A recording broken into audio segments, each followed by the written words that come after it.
அனைவருக்கும் வணக்கம். வெற்றி முருகா ரியல் சர்பா சிவா பேசுகிறேங்க. இப்போ நம்ம பார்க்கக்கூடிய லேண்டு பார்த்தீங்கன்னா 16 ஏக்கர் அளவுள்ள ஒரு அருமையான தென்னந்தோப்பு தான் பார்க்க போகிறோம். இது எங்கே அமைஞ்சிருக்குன்னு பார்த்தீங்கன்னா உடுமலை டு திருப்பூர் மெயின் ரோட்டில் ஜல்லிவட்டி அப்படிங்கிற ஏரியாவில் வந்து அமைஞ்சிருக்குங்க. ஜல்லிவட்டிலேருந்து பார்த்தீங்கன்னா கிழக்கு முகமாக வந்தாங்கன்னா ஒரு 10 கிலோமீட்டர் வந்து அந்த லேண்டுக்கு வந்து வந்துடலாங்க. லேண்டுக்கு தடவசதின்னு பார்க்குறப்போ 30 அடி தடவசதி இருக்கும். உங்களுக்கு வீடியோ வந்து ஸ்டார்டிங்கில் காமிச்சிக்கிறேன் பார்த்துங்க. ஃபென்சிங்கு வித் கேட்டோட இருக்கும். இந்த கேட்லேருந்து பார்த்தீங்கன்னா இந்த லேண்ட் வந்து ஸ்டார்ட் ஆகுது. உள்ளே பார்த்துங்க எல்லாமே அருமையான தென்னந்தோப்பு தான். எல்லாமே பார்த்தீங்கன்னா நாட்டு தென்னை மரங்கள், உங்களுக்கு ஹைப்ரிட் எல்லாம் கிடையாதுங்க. அருமையான நாட்டு தென்னை மரங்கள். இந்த நாட்டு தென்னை மரம் பார்த்தீங்கன்னா அருமையான காய்க்கும் திறனோட தான் இருக்குது. இந்த லேண்டை ஒட்டியே பார்த்தீங்கன்னா ஒரு பண்ணைக்குட்டைன்னு இருக்குது. அதில் பார்த்தீங்கன்னா மழை நீர் வந்து நல்லா ஸ்டோரேஜ் ஆகி இந்த லேண்டுக்கு வந்து வாட்டர் சோர்ஸ் வந்து நல்லா அருமையாக இருக்குங்க. இந்த லேண்டில் பார்த்தீங்கன்னா 3 கிணறு 3 சர்வீஸ் இருக்குது. 3மே பார்த்தீங்கன்னா ஃப்ரீ சர்வீஸ் தான், கூட்டெல்லாம் கிடையாது. அது போக பார்த்தீங்கன்னா 6 சப்வெல் வந்து ஓடிட்டுருக்கு. உங்களுக்கு காமிக்கிறது இது ஒன்று. ப்ளஸ் பார்த்தீங்கன்னா அட்ஜாயினிங் எல்லாமே பக்கம் பக்கமாக இருக்குது. இந்த லேண்டு பார்த்தீங்கன்னா சூப்பராக இருக்கும். உங்களுக்கு வந்து வடசரிவு கிழசரிவுன்னு இருக்கும். வாஸ்துப்படி பார்த்து வாங்கினவங்களுக்கு வடசரிவு ப்ளஸ் பார்த்தீங்கன்னா கிழசரிவாக இருக்கும்.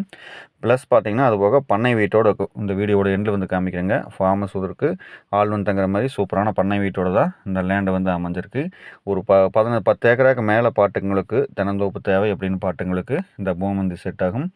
ஏன்னு கேட்டிங்கன்னா 3 கிணறு 3 சர்வீஸு 3லேயுமே பார்த்தீங்கன்னா நல்லா அருமையான வாட்டர் சோர்ஸ் இருக்குது. பார்த்துங்க, தண்ணி இதோட மேல் மட்டத்து வரைக்கும் தண்ணிக்கு இப்போ வந்து ஒரு லேண்ட் ஓனர் வந்து ஓட்டி வச்சுருக்காங்க. அதுபோக பார்த்தீங்கன்னா இந்த ஜலம் அப்படின்னு சொல்லக்கூடிய நீர் ஊற்று வந்து வந்துகிட்டே தான் இருக்கும். காய்களை பார்த்துங்க எல்லாமே பெரிய பெரிய காய்கள் தான். ஏன்னா இந்த லேண்டு பார்த்திங்கன்னா நல்லா நாட்டு தென்னை மரங்களுக்குனால காய்க்கும் திறன் பார்த்திங்கன்னா அதிகமாக இருக்கும். இதில் பார்த்திங்கன்னா தண்ணி வந்து மேலால் இருக்குது. ஸோ நம்மளுக்கு வந்து வாட்டர் சோர்ஸ் வந்து அருமையாக இருக்கக்கூடிய ஏரியாவில் தான் இந்த லேண்டு வந்து அமைஞ்சிருக்கு. இது வந்து பார்த்திங்கன்னா செகண்ட் கிணறு. இது போக செப்பரேட்டாக ஒரு தொட்டி இருக்குது. இது பார்த்திங்கன்னா இதில் வந்து இந்த சப்பிலேருந்து தண்ணி வந்து ஓடிட்டுருக்கும். அது இல்லாமல் பார்த்திங்கன்னா இன்னொரு கிணறு இருக்குது. 3 கிணறு, அது இல்லாமல் ஒரு தொட்டி இருக்குது. ஸோ இந்த 16 ஏக்கருக்கு பார்த்திங்கன்னா டோட்டலாக கவர் ஆகிற மாதிரி அங்கங்கே பிரித்து தாங்க கிணறும் இருக்குது. ப்ளஸ் பார்த்திங்கன்னா தொட்டியும் இருக்குது. நம்மளுக்கு பார்த்திங்கன்னா இதுதான் வந்து அந்த ஃபார்ம் ஹவுஸ் உங்களுக்கு காமிச்சிக்கிற பார்த்துங்க. ஃபார்ம் ஹவுஸ் ஆள் குடி இருக்கிற மாதிரி நீட்டாக இருக்குது. இந்த லேண்டுக்கு லேண்ட் ஓனர் சொல்லும் விலைன்னு பார்க்குறப்போ 52 லட்சம் வந்து சொல்கிறாருங்க. 52 லட்சம் அப்படிங்கிறது சொல்லும் விலை தான். நீங்கள் நேரில் வந்து பூமி பாருங்கள். உங்களுக்கு பிடிச்சிருந்ததுன்னா உடனடியாக நம்ம வந்து கொஞ்சம் அனுசரித்து பேசி பண்ணித்தரலாம். நம்ம நீட்டான ரேட்டுக்கு வந்து பண்ணித்தரங்க. ஸ்க்ரீனில் வந்து என்னுடைய கான்டாக்ட் நம்பர் இருக்குது. அதுக்கு வந்து கான்டாக்ட் பண்ணிட்டு வாங்க. உங்களுக்கு இந்த பூமி காமிக்கிறேன். இந்த லேண்டை பொறுத்த வரைக்கும் எவ்வளோ கம்மி பண்ணி பேசி தர முடியுமோ அவ்வளோ கம்மி பண்ணி வந்து பேசி தரேங்க. நேரில் வந்து பூமி பாருங்கள். பிடிச்சதுன்னா கொஞ்சம் அனுசரித்து பேசி பண்ணித்தரலாம்.